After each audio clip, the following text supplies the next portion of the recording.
monitor educativo del año 2023, que colocaron los egresos liceales en 56,4%. Esto es un descenso del 4,6% respecto a 2022, cuando se registró un pico del 61%. Las autoridades de la educación compararon el número del año pasado con el del 2019, ya que fue el primer año en el que no se aplicó la flexibilización en las evaluaciones que se introdujeron durante la pandemia y que habían ido hasta el año anterior. Vamos a estar conversando de estas cifras. Para eso recibimos a la directora de secundaria, Jennifer Cherro. Bienvenidas, ¿cómo le va?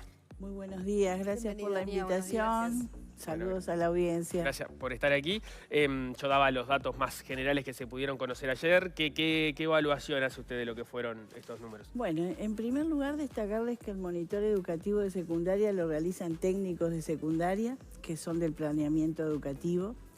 Vemos año a año, nosotros estrenamos monitor en el 2017, estamos a varios años de haber creado esa herramienta. Esa herramienta nos permite tomar decisiones y es importante ver cómo nuestros técnicos han ido agregando indicadores y agregando material que sirve a la institución para tomar decisiones. ¿Qué nos arroja el monitor que presentamos en este 2024, pero que son los resultados del 2023? Además de lo del egreso. Nos arroja, por ejemplo, que obviamente hay cosas que parecen muy obvias, pero que hay que seguir insistiendo. El que asiste más, promueve más. Se mantienen más en el sistema educativo las mujeres que los varones.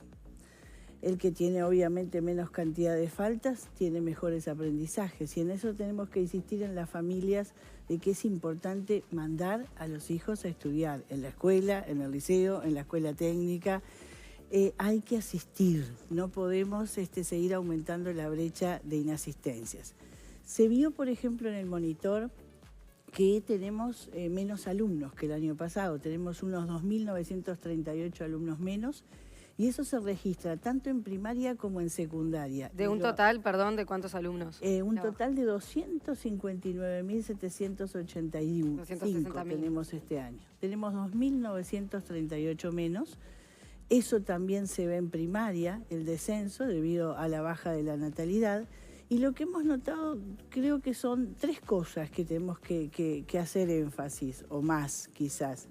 Primero, en la educación media básica, en lo que nosotros conocemos ahora como educación básica integrada, la promoción subió a 89,8, es decir, en general en todo el país promueve el casi 90% de los estudiantes de ciclo básico. En primero promueven el 89,6, en segundo el 90 redondo por ciento y en tercero el 88%. Y a su vez, además de que promueven más en ciclo básico, hay una buena noticia que es, desde que presentamos el monitor en el año 2017, ahora la desvinculación interanual bajó a 3,6. 3,6 en ciclo básico, 10,7 en bachillerato y porcentualmente a nivel país y en ambos ciclos 6,2. Yo que he sido directora de liceo, les puedo decir que muchas veces uno trabajaba con muchísimas estrategias y aún así, en ciclo básico, la desvinculación era grande, era del 13, del 14%. Cuando hablamos de vinculación interanual, es chiquilines que de repente terminan su año, pero no se inscriben para el año siguiente. No vuelven a relacionarse el año que viene dentro del sistema educativo, ya sea en secundaria o, por ejemplo, en la educación técnico-profesional. Un apunte igual, corríjame si me equivoco, pero el tema del pasaje de grado de séptimo, en séptimo no se repite, ¿no? Es bastante probable que el chiquilín pase, salvo que tenga una cantidad de faltas tan grande que no se le permita pasar. O sea, esos números de pasaje también tienen que ver con que no hay repetición. Bueno, no es tan así, porque tú date cuenta que nosotros aplicamos la educación básica integrada recién el año pasado. Y si tú miras las gráficas que ha presentado planeamiento, casi el 1% podría estar en esa situación. Nosotros venimos aumentando con respecto a años anteriores lo que tiene que ver la promoción del ciclo básico. Y me parece que esta promoción aumentó verdaderamente más allá digo, con todas las estrategias desplegadas, pero además con la transformación educativa. Pero no es que subimos a 89, 90 porque lo subimos de un año para el otro porque no repiten. Te cuenta que es recién un año y de hecho hay desvinculaciones que son mínimas ahora, pero también, digo, los alumnos que utilizan ese beneficio, vamos a decir así, de mantenerse en el sistema educativo no son una franja significativa. Si tú ves las gráficas presentadas por planeamiento, lo podés ver claramente, en colores además está representado. Pero creo que mejoramos. Pero cuando realmente. se dice que la promoción venía mejorando en este contexto de flexibilización del pasaje de grado, ¿no? Bien, podemos decir que sí. Voy a explicar qué entendemos por flexibilización. Nosotros asumimos en pandemia, con liceos todos cerrados, todos cerrados. Hubo que estratégicamente ir pensando cómo abríamos los liceos y cómo sosteníamos el sistema educativo. Secundaria en el primer año permitió que de 3 se pasara a 6 en ciclo básico y se pasara a condicional. Y en el caso de cuarto año se permitió tener hasta 4 asignaturas en vez de 3. Cuando llegamos al 21, si ustedes recuerdan, tuvimos prácticamente siempre virtualidad. Entonces, en ese caso se volvió a aplicar la flexibilización, pero se fue ajustando. En vez de permitir 6 asignaturas en el ciclo básico, fuimos a 4, tanto en primer año de bachillerato como en el ciclo básico. Y en bachillerato la flexibilización máxima era que se promovía con 6. Para exonerar en quinto tenías que tener 7 y para exonerar en sexto tenías que tener 8. Ya se promovía con 6, que era la base. ¿Por qué tuvimos que tomar esa medida? Esa medida no se toma para decir, bueno, vamos a pasar indiscriminadamente a todo el mundo porque estamos en una pandemia. No, se toma para hacer sistemáticamente y con seriedad mantener el sistema educativo, y creo que a nivel mundial Uruguay se mantuvo en buenos niveles, y eso hizo que los alumnos también y las familias respondieran en ese sentido, de que los rendimientos se mantuvieron y hasta crecieron en pocas cifras, pero crecieron. En educación, los cambios para medirlos hay que pasar algunos años. Y el año pasado, en el 23, volvemos a la reglamentación del año 2019. O sea que esto es lo claro, ¿no? Es decir, acá no hay flexibilización alguna. ¿Qué pasa cuando volvemos a la reglamentación del 2019? Bueno, analícenlo de esta manera. Y además con un solo año de aplicación del EBI. Se sigue manteniendo sostenidamente la promoción en el ciclo básico, incluso, digo, en segundo claramente es un número neto, es el 90%, casi 90% también en primero. Pero, perdón, ahí el 90% está jugando lo que dice Paula, claro, ¿no? De que los criterios de repetición no son iguales. Digo porque para mirar bien claro, de qué estamos hablando, no, como se están cambiando los criterios, porque estamos en proceso de transformación, hay que tener cuidado también con los números, porque hay alguna influencia. Nosotros cuando hacemos un proceso de transformación, digo, acá me parece que las autoridades tenemos en cuenta dos cosas. Acá no importan solamente los números, importan los estudiantes, importan los aprendizajes. Entonces, se ha sido muy cuidadoso en ese sentido y creemos que, analizados por los técnicos y por nosotros, las cifras de planeamiento educativo se ven que, si bien impactó obviamente la transformación educativa en los resultados, no es que subimos 5 puntos porque se aplicó la transformación y que somos más permisivos. No es así. Si ustedes comparan las cifras del año pasado, verán que subimos un 3%. Quiere decir que recién se ven en ciernes lo que puede ser un cambio significativo a posteriori. ¿Un 3% en qué, perdón? En la promoción de lo que tiene que ver con el ciclo básico. Pero digo, la promoción del ciclo básico subió, y no es solamente porque en cierto grado no repiten, digo, porque subió en otros lados donde no podría haberse mantenido igual. En lo que tiene que ver con bachillerato, y que es el gran tema que siempre conversamos, es, nosotros en el 2019, cuando teníamos el régimen de evaluación de siempre y vivíamos sin pandemia, teníamos un 50,4%. De egreso. 20, exacto, de ingreso. Es el dato de 2019. Exacto. 20, 21 y 22 tuvimos flexibilización, que vieron que hasta la propia flexibilización varió, ¿no? De 6 a 4 y demás. Y en el 23 nos encontramos con que volvemos a aplicar la misma reglamentación que en el 2019. Entonces nosotros tenemos que decir dos cosas. Primero, comparado con el 2019, que se aplicaba la reglamentación, ¿cómo estamos ahora? Y estamos 6 puntos más. ¿Es suficiente? No. Eso le iba a decir, porque en el 2019 había un 50,4 de egreso, muy poco, ¿no? La mitad de los alumnos egresando. Después la flexibilización de la pandemia hizo que esos números crecieran. Cuando se vuelve en 2023 a las reglas de 2019, se crecen, como usted dice, 6 puntos. Hoy egresan 5 y algo de chiquilines, no llega a 6 chiquilines. Calculale que llegan a 6 y te cuento Pongámosle 6. Sigue siendo un egreso bajo, ¿no? Bajo. Y vamos al análisis de eso, ¿no? Digo, otra cosa que arroja el monitor es que en cuarto año, que es un año bisagra, se promueve el 70,7%. Y miren ustedes, cuando uno analiza 2019-2024 son 70,7%. Es idéntico, no hubo un cambio en eso. Es año bisagra porque además los alumnos pasan de ciclo básico al bachillerato y en general cambian de centro educativo. Entonces de repente pasan de un liceo que tiene 300, 500 alumnos a liceos de grandes dimensiones como en Montevideo que tienen hasta 5.000 alumnos. Eso se ve un poco el impacto que el alumno recibe emocional al cambiar de centro. En quinto o segundo de bachillerato, la promoción es del 78,5. Y en tercero, que es a donde vamos, la promoción, los alumnos que finalizan sexto año en diciembre con hasta 3 asignaturas es del 80,2. Fíjense, 80,2. Y la diferencia entre 56,4. Mientras dan el proceso de exámenes entre diciembre y febrero y llegamos a marzo, finalmente salva esas 3 asignaturas el 56,4. Pero hay una serie de números de alumnos que quedan allí en un limbo, ¿no? Es decir, ¿qué hacen?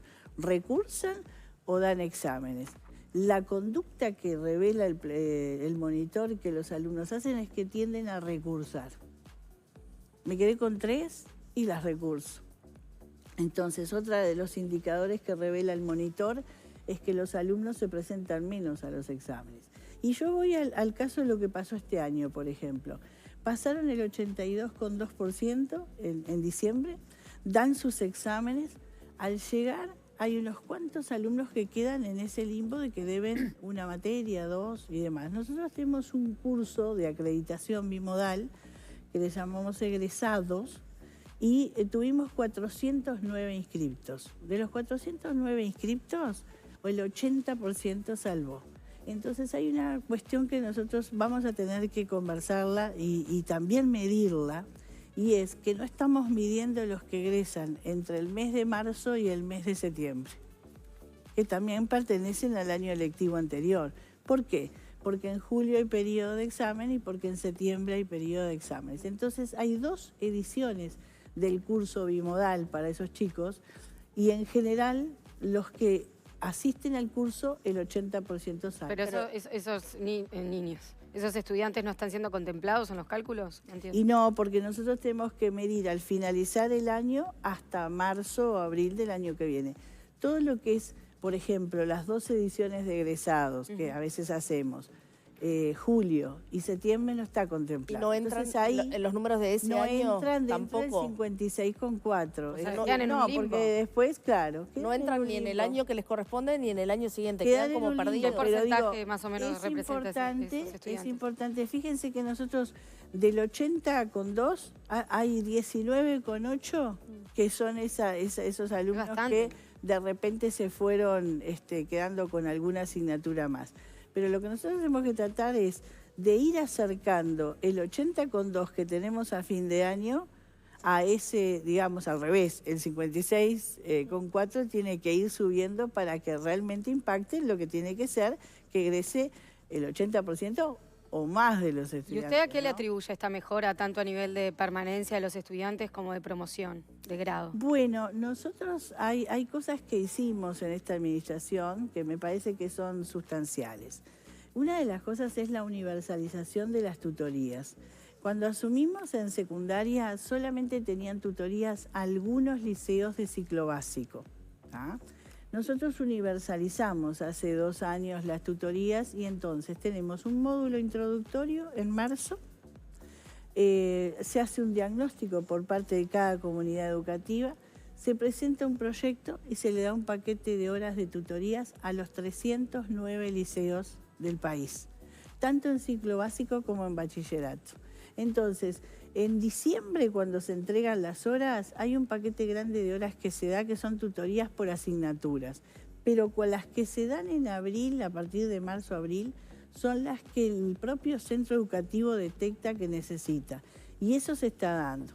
Este año nosotros designamos casi 100 psicólogos. Tenemos 219 liceos con psicólogos. Designamos... Eso es casi... aparte de las tutorías. Aparte. Una duda me queda de las tutorías. ¿Hay un tutor cada cuántos alumnos? ¿Una por grupo? Funcionan con paquetes de hora, 30 horas, 40 horas, 20 horas, y el director del liceo los distribuye.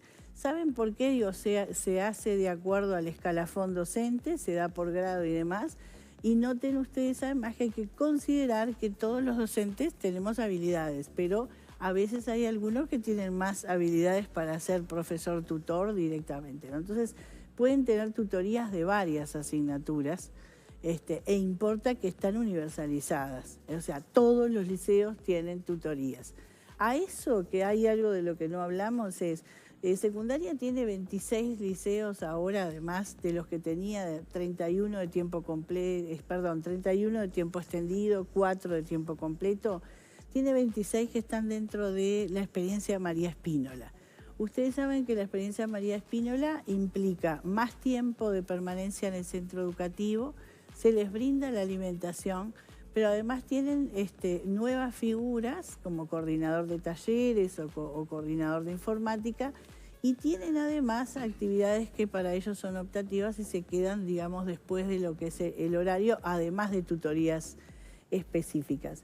Se evidenció en los centros María Spínola que la promoción llegó al 90,1%.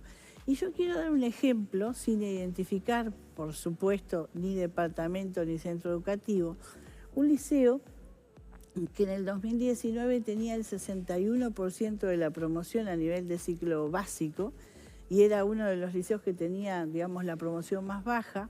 Se aplica la experiencia María Spínola 21, 22 y 23 y la promoción de ese mismo centro educativo hoy, a pesar de la pandemia y de todas las circunstancias vividas, es del 90,4%. Entonces quiere decir que no solamente el tiempo extendido, sino brindar una educación integral a los estudiantes en forma sistemática, muestra claramente que no es que aumenten las cifras, es que el alumno se mantiene más, rinde, promueve, que es hacia eso donde vamos. Nosotros no vamos detrás de los números, vamos detrás de los alumnos y de proteger las trayectorias educativas. Recién iba a mencionar el abordaje de psicólogos que brinda secundaria, yo la interrumpí, pero en realidad eso es uno de los grandes debes que tiene. Bien, yo les comento que nosotros tenemos 309 liceos. En este momento tenemos 219 liceos con los cuales tienen psicólogo. Y tienen casi 300 referentes de educación sexual designados el año pasado para Y además, una de las cosas que hicimos en esta administración también es invertir en que en todos los liceos haya un profesor orientador pedagógico, lo que conocemos como POP. Además de un POB, que es el profesor orientador bibliográfico. Nosotros un psicólogo por centro. Es un psicólogo cada 2 centros. Y hay, por ejemplo... Pero eso es inabordable para el técnico. Bueno. Estamos hablando, recién mencionada, que puede ser en ciclo básico de 400, 500 alumnos. O más. O más, y en bachillerato de hasta 5.000, dijo. Bien, yo voy a esto. Secundaria tiene liceos pequeños, tiene liceos grandes, tiene ciclo básico, tiene bachillerato, La figura del psicólogo existe de los años 90, por lo menos. Nació en principio para los liceos de quintiles más bajos y que tenían las necesidades básicas insatisfechas. Y hace muchísimos años, desde el año 2008, que no se nombraban nuevos psicólogos ni se llamaba concurso. Desde el año 2008, hagan la cuenta ustedes. Nosotros hicimos 2 concursos y hay algo que quiero decir. La intención nuestra ahora en diciembre es volver a convocar para designar más psicólogos. Pues nosotros entendemos que tenemos que tener un equipo multidisciplinario en cada centro educativo, porque hay muchísimas cuestiones emocionales, familiares y propias que están insertas en nuestra sociedad que la educación también tiene que encarar. Pero secundaria creo que nunca ha tenido la cantidad de psicólogos que tiene ahora. Hicimos 2 concursos y una cosa clara, porque a mí me gusta decir bien claritas las cosas. Hicimos 2 concursos y saben que llegado el momento los psicólogos no eligen los cargos. Y no eligen los cargos porque a veces los sueldos en secundaria son menos atractivos que en las demás instituciones. Entonces, entre elegir ganar X cantidad o X cantidad, la persona se presenta, va al acto, ve si está cerca, si no, si le conviene económicamente y se retira. ¿Y eso no es un problema de los salarios?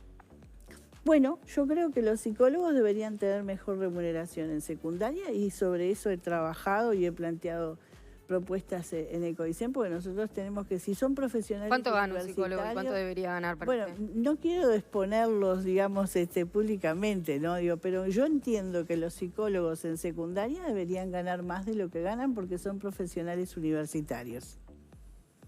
Y entonces no puede ser... Son fundamentales. Y son fundamentales, pero lo que te quiero decir es, nunca hubo tantos psicólogos en secundaria, porque desde el año 2008 fue el último concurso y el último ingreso. Nosotros hicimos 2 concursos el año pasado y así llegamos a cubrir 219 liceos. Teníamos solamente 113 liceos cubiertos de 309. Entonces creo que hemos avanzado. Pero entonces, ¿cuántos que no se pudieron llenar entonces de los que querían? Y bueno, 309 menos 219, digo, te da un número... Está bien, 90. Redondo. O sea, 90 no pudieron cubrir.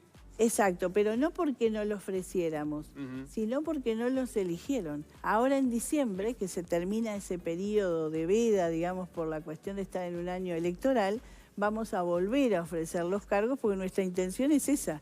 Justamente, tenemos 2 concursos vigentes, tenemos todas las posibilidades si queremos que tomen. Y también la carga laboral, no solo un sueldo, como usted dice, que no lo conozco, pero que según indica es bajo, sino que si estamos hablando de un único técnico para un liceo que puede tener, por decir un número, 600 alumnos de contexto y dificultades complicadas, no es ni atractivo el sueldo, ni la carga laboral que va a tener que asumir únicamente un técnico, ¿verdad? Bueno, pero en secundaria es la realidad que tenemos y yo creo que la hemos mejorado y la hemos mejorado en pos de los estudiantes. Te vuelvo a decir, lo voy a repetir siempre, desde el año 2008 no había ni concursos ni ingresos de psicólogos en secundaria y secundaria el año pasado llama a 2 concursos y llega a cubrir 219 liceos. Eso es una realidad. Eso es un avance, claramente necesitamos ser un poco más ambiciosos. Y hay que seguir trabajando, porque digo, la educación para mí tiene que ser una política de Estado. Yo ahora termino mi gestión y el que viene, para mi juicio, desde el punto de vista docente, así como lo hice yo, lo que está bien se deja, se analiza y se analiza lo que hay como diagnóstico y se sigue hacia adelante. Yo creo que el que venga tiene un escenario, mirá, de 219 liceos cubiertos con psicólogos y quizás con más ahora cuando vamos a ofrecer las horas. Tiene 300 referentes de educación sexual en 309 liceos. Tiene profesor orientador pedagógico en todos los liceos. Tiene además la posibilidad de la persona que venga en la nueva gestión que 5.800 personas, más o menos, más en realidad, van a elegir sus cargos ahora en forma efectiva. Se han efectivizado 5.231 docentes de asignaturas después de 9 años que no se hacían concursos. Hubo concursos de adscriptos y ganaron ese concurso 405 docentes, por lo cual van a elegir su cargo en efectividad. 175 directores van a elegir para el año que viene sus cargos en efectividad. Este sábado tenemos el concurso de oposición para ayudantes preparadores y casi 300 docentes van a tener la posibilidad de ser efectivos en sus cargos. Entonces, estamos dejando un escenario de más estabilidad laboral y creo que eso es muy importante. Y después de esto vamos a ir sobre los concursos de inspectores, que en institutos hace 12 años que no se convoca. ¿Y saben qué? Los inspectores de asignatura hace 34 años que no se convoca a concurso. ¿De qué, perdón? De asignaturas. Yo, por ejemplo, soy inspectora de literatura. Soy interina.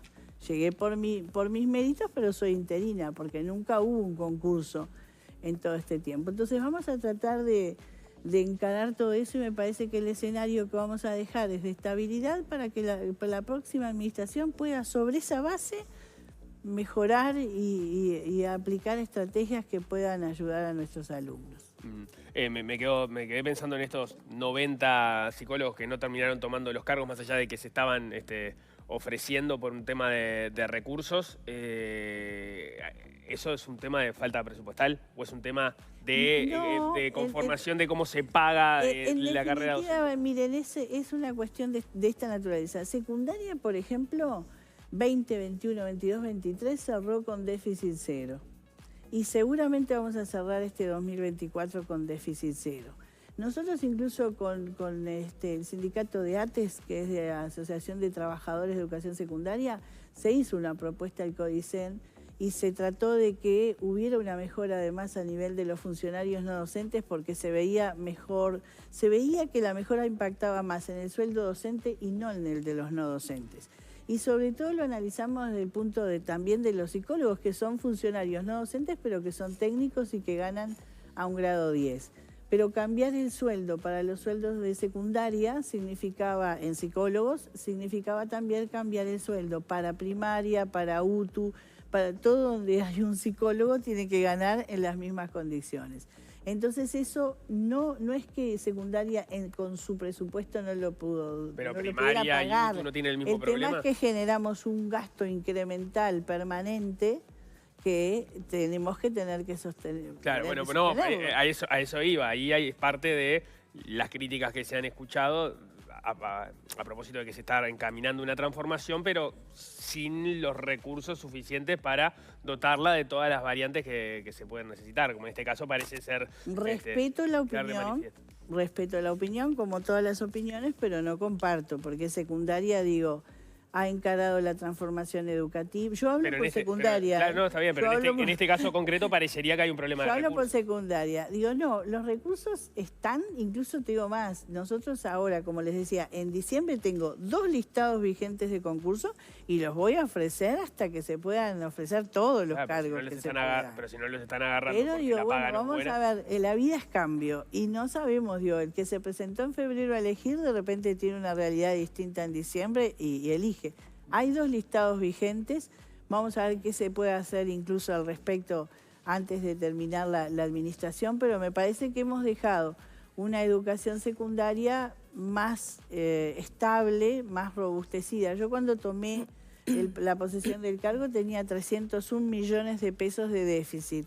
Terminé 2020 con déficit cero, vengo con déficit cero, venimos porque viene el organismo en realidad. Claro, pero eso es un tema de administración. En realidad los recursos que eventualmente se necesitan... Pero nosotros hemos provisto a los centros educativos de un montón de figuras pedagógicas que antes no tenían. Además de todo lo que hemos trabajado con Ceibal y dado dispositivos y robustecido lo que es el portafolio que utilizan los docentes y demás. Respecto a los centros María Espínola, usted dijo que tienen 26 funcionando. ¿Cuál es el objetivo en secundaria? Pues se ha hablado de 60 en total, ahí entiendo que quedan incluidas las escuelas técnicas también al final del periodo. ¿Cuál es el objetivo? Tenemos 26. Nosotros somos 26 y Educación Técnico Profesional tiene 28. ¿Tá? Yo supongo que terminaremos con alrededor de 30 centros educativos. Y la idea era 30 y 30 en el objetivo. Y más o menos, sí, 30 y 30. Y una cosa que les quiero comentar es que arroja también el monitor. Les decía hoy, nosotros atendemos a los liceos habilitados que dependen de nosotros, que tienen obviamente su gestión propia, ¿verdad? Pero dependen de nosotros.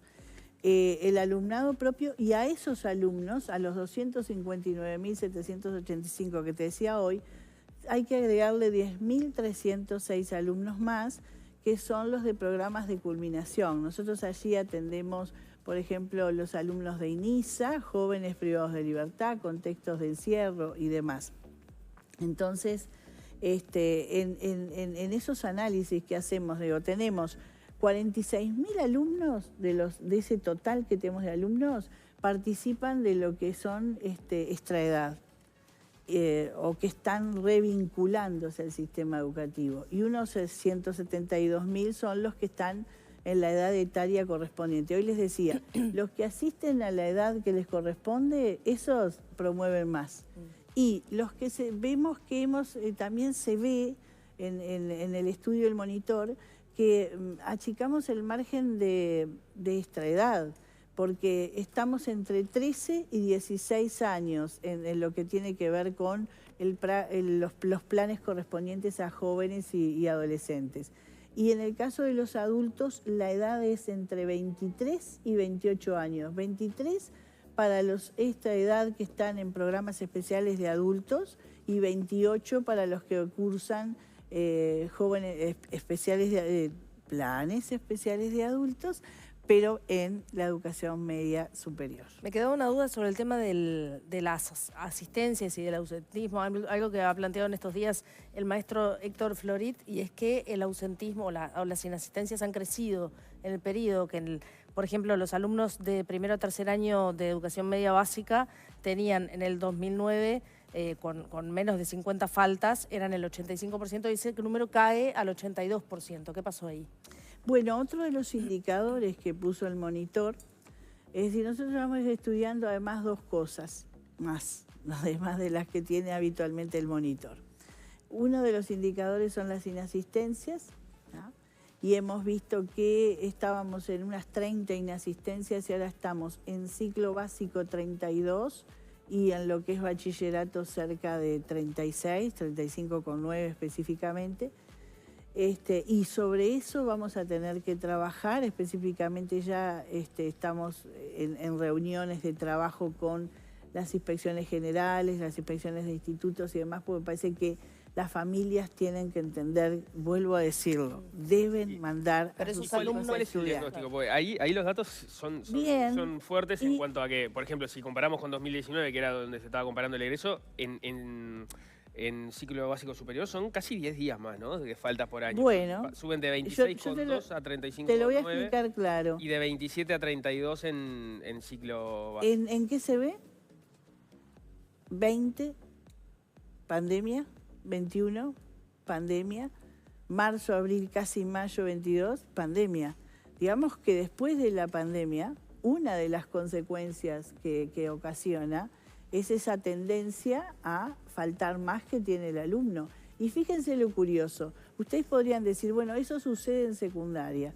No, sucede en primaria. Ustedes vieron que está el plan Asiste, se están mandando cartas a los padres para hacer tomar conciencia de que deben mandar a sus hijos a la escuela, al liceo y a la escuela técnica. Lo repetí 3 veces para ver si por favor esto permea. Pero esos alumnos con 36 faltas, por ejemplo, ¿pasan de año?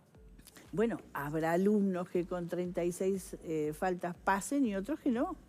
Digo, el promedio, yo sumo todos los alumnos y digo que el promedio de faltas es 36.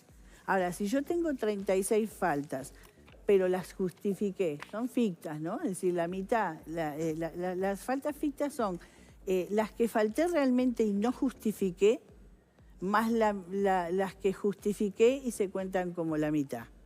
Lo que se evidencia es que el alumno desde antes de la pandemia ahora tiende a faltar más, lo cual no quiere decir que promueva más o se desvincule más, pero las faltas las tiene. Las tiene sea cual sea su escenario, de promoción o de repetición. La realidad dice que esa persona tiene un promedio en general país de 36 faltas en el bachillerato y de 32 faltas ¿En un total de cuánto? ¿cuántas clases son en un año? Y bueno, imagínate que las clases comienzan el primero, 3-4 de marzo y terminan el 2 de diciembre. Son varios meses de asistencia, ¿no? Es decir, marzo, abril, mayo, junio, pero julio, si tiene agosto, clases septiembre, todos los días, octubre. por eso. Son menos de 180 en general. Y bueno, Son menos de 180 días de clase. Si de menos de 180 faltas 36, ustedes saben que yo a mí no me impresiona, usted dirá, a usted no le impresiona nada, no, muchas cosas me impresionan. Pero es decir, al ser directora de liceo durante muchos años y en una zona periférica, porque yo soy de La Teja y trabajé en La Teja, en el Cerro y demás, esas faltas se dan y se dan por diversos factores, ¿no? Es decir, hay zonas y zonas, hay lugares donde los alumnos faltan menos, de repente en el interior los alumnos faltan menos que en Montevideo, pero en Montevideo tenemos 77 liceos y en el interior los liceos son menos y las dimensiones también son menores, ¿no? Y hoy cuando ustedes hablaban del egreso y demás, los que egresan más hoy son Flores y Colonia. Flores tiene 3 liceos, Colonia tiene unos cuantos más, pero con respecto a Montevideo, si vamos al análisis de datos, Montevideo, por ejemplo, está promoviendo un 43,5. ¿Se dan cuenta qué paradójico? La ciudad, 77 liceos, más posibilidades, más oferta de privados, de institutos privados, y sin embargo la promoción en Montevideo es del 43,5. San José es el segundo departamento que sigue, que no llega al promedio. Y considerar también el impacto que estudiamos de la educación de los habilitados, es que a nivel país, si vamos al interior, solamente el 8,7 utiliza el servicio de un instituto privado. Y si venimos a Montevideo, el 29% utiliza el servicio de la educación privada. Ha habido un corrimiento ahí, de hecho, ¿no? Es decir, hay más liceos en Montevideo, públicos y privados, hay más utilización del servicio de un habilitado en Montevideo y mucho menos en el interior, que es del 8,7. nos apuntan que de la producción que fueron 148 días de clase en el año 2022.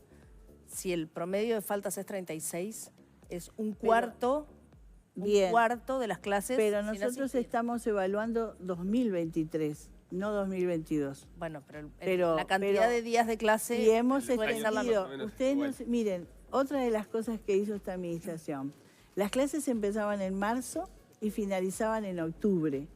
Si ustedes hacen memoria, terminaban en octubre. Las clases ahora para todo el mundo terminan el 2-3 de diciembre, o sea que extendimos. En el 2022, te recuerdo que en marzo y abril tuvimos el sistema de virtualidad, hasta que en mayo pudimos venir a una presencialidad plena. Nosotros estamos en este 2024 evaluando lo que fue el 2023, que fue el único año que no hubo pandemia. Cherra, tenemos que cerrar, pero me interesaba preguntarle si cuando termine esta administración, ¿a usted le parece que va a entregar un modelo de la escuela secundaria que proyectó construir cuando asumió como directora? Yo creo que trabajé con responsabilidad, con compromiso, con dedicación. Creo que dejo unas bases de una secundaria estable con 6.000 docentes que estaban esperando para ser efectivos y no lo eran y ahora lo son, con comunidades educativas con más recursos humanos. Y creo que con las bases de una transformación educativa, tanto en EBI como en la EMS, que son la base para tener que tomar decisiones en un escenario mucho más fácil del que me tocó vivir a mí. ¿Qué opinión? Soy la primera directora general que asume en una pandemia y que tuvo que sostener el sistema educativo en pandemia, lo cual implica, si ustedes miran a nivel mundial cuáles son los resultados del Uruguay en ese sentido, creo que se sostuvo. Y también en ese breve lapso de tiempo donde no tuvimos pandemia, trabajamos fuertemente con los técnicos, con los docentes y demás, para dejar una transformación educativa preparada, armada, para que las nuevas autoridades asuman ese desafío de seguir creciendo y seguir protegiendo las trayectorias educativas de los estudiantes. Y dejo una secundaria con un déficit cero. Creo que no le dejo un lastre a nadie y sí desearle la mejor de las suertes a la nueva administración, porque además, esto sí lo quiero decir claramente, la educación debe ser una política de Estado. Entonces, tomamos la posta y vamos a por más y vamos siempre por nuestros chiquilines. Los aprendizajes, pandemia mediante, es verdad, hay que decirlo, y esto se ha comportado de distintas maneras en el mundo, son un debe del periodo. Está la pandemia de por medio, pero no ha habido ahí mejoras significativas, que es el nudo de la cuestión, ¿no? Bueno, a mí me gustaría poder decirte, después de 5 años de estar en un lugar sin pandemia, si trabajamos o no. Capaz que se tiene esa oportunidad. Es muy difícil. Yo te digo lo que me tocó vivir, pero lo digo, trabajaron todos, las comunidades, los adscriptos, los profesores, los no docentes, iban en moto, llevaban el material a los chiquilines, dejaban los apuntes en la tranquera, utilizamos el Zoom, hicimos convenio con Antel, usamos Webex, sostuvimos, los profesores tuvieron que reinventarse porque tenían bancos vacíos sin alumnos. Todo eso lo vivimos nosotros. Fue un desafío y fue gratificante hacerlo. Hay que cerrar, pero pareció no. La propuesta del bono liceal para los chiquilines de los quintiles 1 y 2 que terminen quinto y sexto sin extra edad, ¿qué le parece?